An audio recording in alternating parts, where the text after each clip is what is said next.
guys, Dr. Corey here. Welcome to your motivational mastery session. Hey, so I had a question from a client recently about how to know if we're really hungry. That's what we're going to talk about today.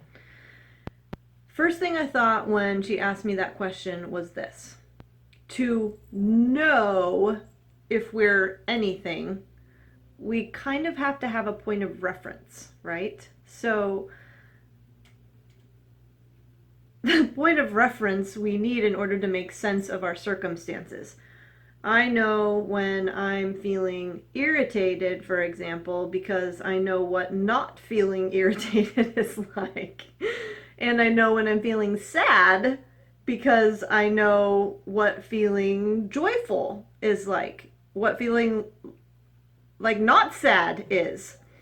And I know, though, too, that there are different shades of sadness. There are different intensities. There can be a super deep shade of blue sad, and there can be kind of a periwinkle blue sad. And there's sadness that, will lead to isolation and inability to experience happiness with things that maybe we used to experience happiness with, and then maybe on the other side of the continuum and with a little less intensity are just feelings of sadness because there's some level of uncertainty in our life. So, like most things that relate to our behavior and our perceptions, hunger operates on a continuum also.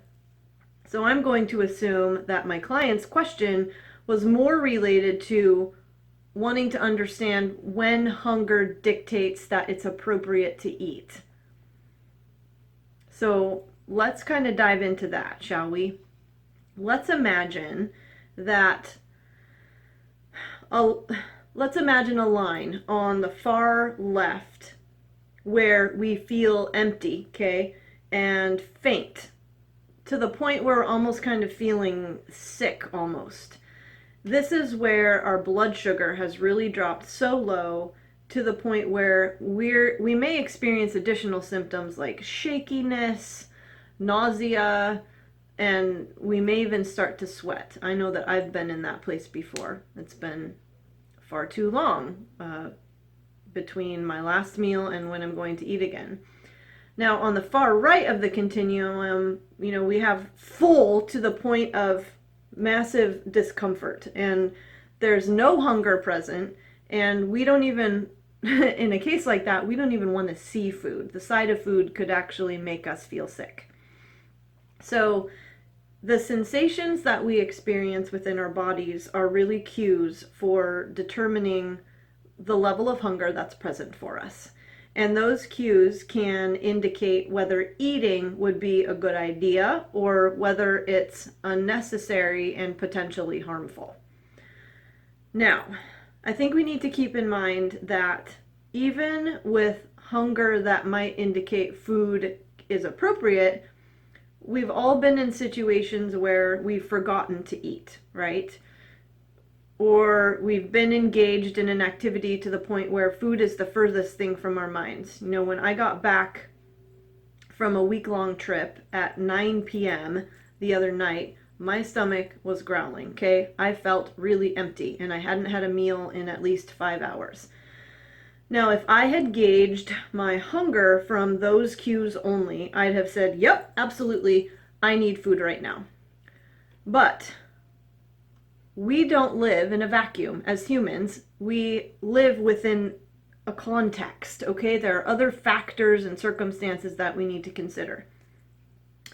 Even though in that moment I felt hungry, what I felt more of was completely fatigued and tired to the point where all I wanted to do was I wanted to go to bed. I just wanted sleep, okay?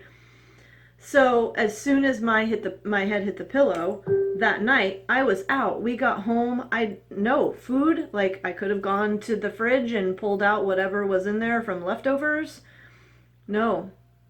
Nope. Sleep trumped eating, despite the fact that I was hungry and all the signs indicated that I was hungry. Now, want to give you guys some other contextual factors that we need to consider, okay? Here's the first one. The activity that we're engaging in, all right? Giving you elements that you could kind of go through in a stepwise fashion to really get a sense for whether eating is even appropriate for you. So when I'm cycling, for example, I don't feel like eating. Like when I'm actively cycling, I even forget to drink water, okay? Not good. But I know that I need to eat and I know that I need to drink because of the sheer amount of exercise that I'm engaging in and just the sheer number of calories that I'm burning doing that exercise. If I don't eat, I risk bonking, okay? So you can't always go according to how you feel. Because in situations like that, like I said, I don't feel like eating, even though I may be completely empty. Okay, so we got to consider what we're doing for exercise. The second thing, contextual factor to consider, is the time of day, okay? If it's bedtime and I'm hungry, but I can sleep when I don't eat, I'm probably just going to go to bed. Because unless I'm hopping into bed for a functional training session, wink, wink, I don't need food in that case. Now, if I'm going to bed on an empty stomach and all I'm going to think about is food and ruminate about food, might as well have a snack, okay? If not eating is going to keep me up. So time of day is important. Number 3, how much time you've had since your previous meal. How much time has passed, okay? I personally can feel my blood sugar drop after an hour past a meal, typically, okay? And my energy, I can feel my energy fluctuate a bit and I have an urge to eat more. Do I need to, though? No. My body is just getting started digesting that meal I consumed. And if it was a balanced one, no additional energy is really needed in that case, okay? I drink water, I go about my day. I've learned to expect that after I eat. Slight drop in energy, blood sugar level, water saves the day. And within a couple of hours, okay, you know, after you eat a meal, your body has really only digested about 50% of that meal after a couple of hours. So we have to think through too, how long has it been? What have I been doing? What's my activity level been? When I say that only 50% of your meal has been digested after 2 hours, that can be different if you've just engaged in a really intense training session, okay? Your metabolism is really high and you're probably going to get hungrier faster. Now here's number 4. How big a meal you ate and what that meal consisted of, okay, your previous meal. So if you ate a protein-only snack, for example, and it's been a couple hours, it would be normal for most people to feel hungry for another meal because protein raises your blood sugar, but not like carbs do.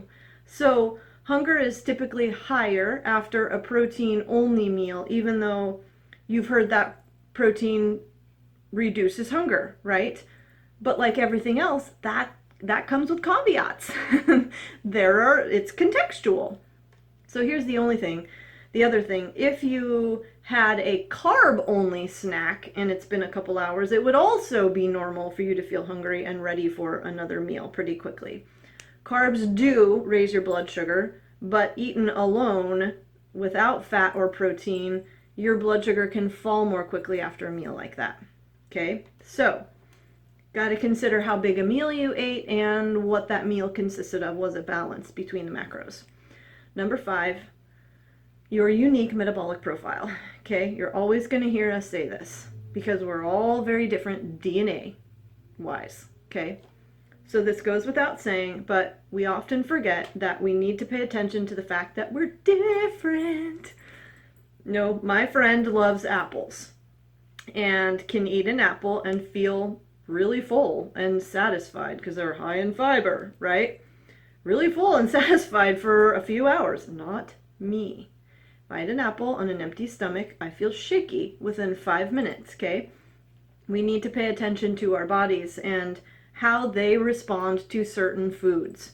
Not engage in the comparison unless it's just out of pure curiosity. Not going into a, well, it works for her, why doesn't it work for me? Okay, we just need to honor that our bodies are all different, that they give us cues about hunger differently, okay, and that we need to be okay experimenting and trying on different methods of eating and different ways of being flexible or more structured with our eating.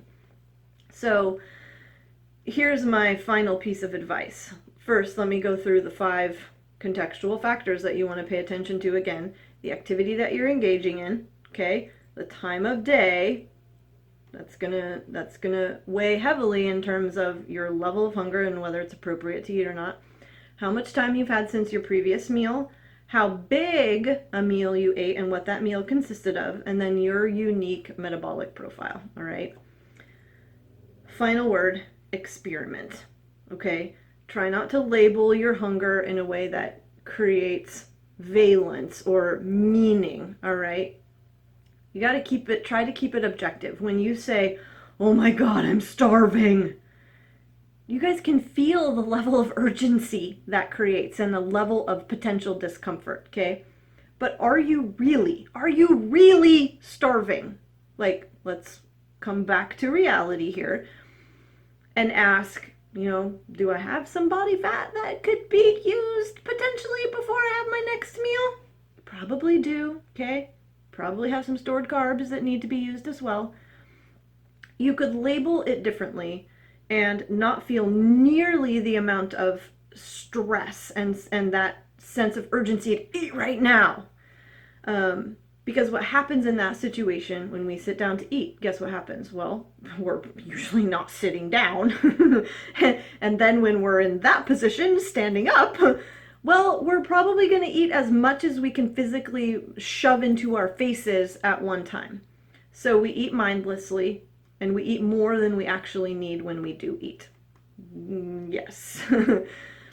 Now, even if I'm on the end of the continuum where food is legitimately, it's a good idea to have a meal, okay?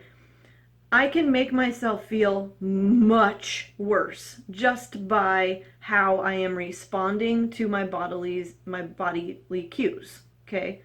The signals that my body's giving me. If I can take a few big deep breaths, okay? And I can prepare a meal that's aligned with my goals, that's aligned with my macros, that's aligned with how I want to live in a disciplined manner, right? I can eat in a very empowered way.